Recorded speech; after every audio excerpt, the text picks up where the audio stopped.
কসাই মামলার শুনানি শেষ, রায়দান স্থগিত রাখলো কলকাতা হাইকোর্টের ডিভিশন বেঞ্চ। প্রধান বিচারপতি সুজয় পাল ও বিচারপতি পার্থসারথী সেনের বেঞ্চে শুনানি হয়।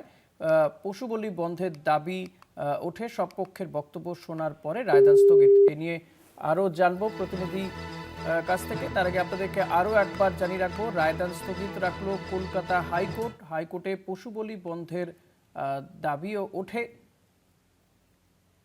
সব পক্ষের বক্তব্য শোনার পর রায়দান স্থগিত রাখে হাইকোর্ট। কলকাতা হাইকোর্টের প্রধান বিচারপতির ডিভিশন বেঞ্চে এই মামলার শুনানি হয়। কসাই মামলার শুনানি শেষ হয়ে গিয়েছে, রায়দান স্থগিত রাখলো কলকাতা হাইকোর্টের প্রধান বিচারপতির ডিভিশন বেঞ্চ। প্রধান বিচারপতি সুজয় পাল ও বিচারপতি পার্থসারথী সেনের বেঞ্চে শুনানি হাইকোর্টে পশু বলি বন্ধের দাবি ওঠে। সব পক্ষের বক্তব্য শোনার পরে রায়দান স্থগিত রাখা হয়।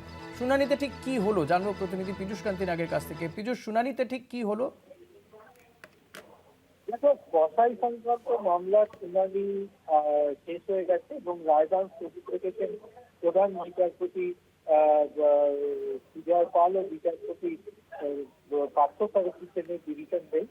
মূলত আইনজীবী বিকাশ ভট্টাচার্য দাবি করেছেন, সংবিধানের নির্দেশমূলক নীতি অনুযায়ী 1950 সালে যে কৃষিকার্যের জন্য যে দুধ উৎপাদনের জন্য যে আইন করা হয়েছিল, কিন্তু এখন কৃষিকাজে গরু ব্যবহার প্রায় নেই বললেই চলে। পাশাপাশি এই আইনকে কার্যকর করার আগে গেজেট নোটিফিকেশন দিয়ে কলকাতা কলকাতা কালিম্পং মিউনিসিপ্যালিটি এরিয়ার জন্য শুধুমাত্র নির্দিষ্ট কসাইখানার কথা বলা হয়েছিল। মিউনিসিপ্যালিটি উপযুক্ত সেই পরিকাঠামো নেই। নতুন রাজ্য সরকার বিজ্ঞপ্তি দিয়ে জানিয়েছে, মিউনিসিপ্যালিটি চেয়ারম্যান অথবা পঞ্চায়েত সমিতির সভাপতি একজন পশু চিকিৎসক শংসাপত্র দেবেন। তাতে যদি সন্তুষ্ট হন, তাহলে যে কোনো ব্যক্তি অ্যাপিল করতে পারবেন 15 দিনের মধ্যে।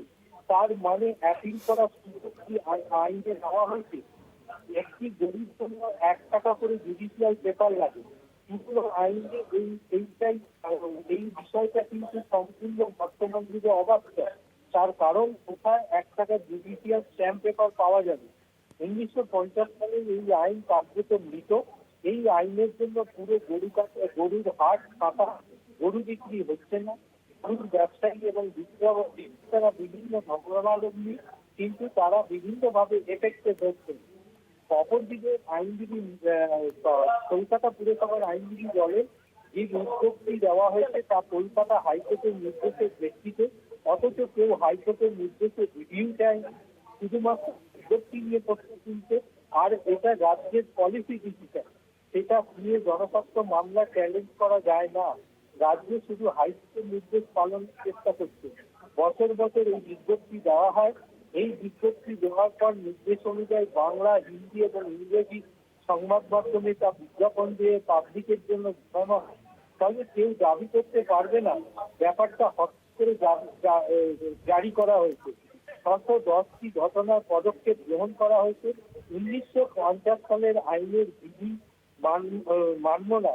পুরসভার নির্দিষ্ট স্লটার হাউস রয়েছে, সেখানে গিয়ে কিন্তু এই কসাইয়ের কাজ করতে পারে। তাই এই বিজ্ঞপ্তি জারি করা হয়েছে। সুতরাং এই আবেদনের কোনো বাস্তবতা নেই। মামলার শুনানি শেষ হয়েছে, রায়দান স্থগিত রেখেছেন প্রধান বিচারপতি সুজয় পাল ও বিচারপতি পার্থসারথী সেনের ডিভিশন বেঞ্চ। ধন্যবাদ পীযূষ। কথা বলছিলাম প্রতিনিধি পীযূষ কান্তি নাগের সঙ্গে।